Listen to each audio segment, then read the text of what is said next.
Hey guys, this is Garrett McLaughlin, and today I want to take a look at the great toe. The toe is a big area that a lot of people are missing.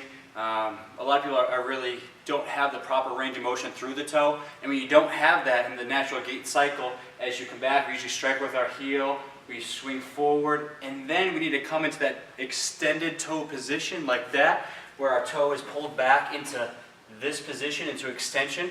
A lot of people are really tight through that toe extension, so if we don't have that, and we can't push off and really drive off that toe, walking, running, sprinting. Most distance athletes and regular athletes that have to sprint and change directions, that tends to change biomechanically how we function in we're starting to use different muscles to create that forceful push-off motion, since our toe does not have the necessary range of motion to get into that position.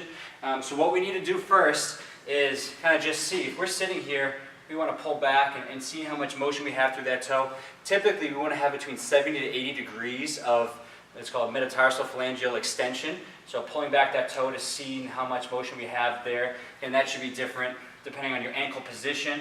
So play around with a few positions, see how that is. If you notice that toe is really limited and rigid, then that's something we need to work on and address. So one simple way we can work on that to start, with some kind of band or some kind of stretching strap, if you lock that right around the great toe, kind of towards the tip of it, we can go back and then we can try to pull back. You're trying to actively extend the toe upward as you're using that band and a little assistance to gain a little more extension in that great toe. Again, there could be several areas that great toe is restricted. We have a couple small flexors in here, the intrinsic foot muscles, that go in and would restrict that toe extension. Also, flexor hallucis longus, which comes into the lower leg, is also kind of a big candidate that could cause that.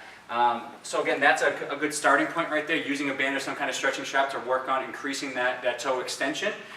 Next, what you could do is going into this, what people traditionally use for a hip flexor stretch, but now we're going to work on the back foot actually, not working on the hip, but the toe itself. So if we just relax up right here, toe is pretty relaxed, there's not a lot of tension on it. But we go from here and we rock back onto the heels, we're actually driving those toes into extension.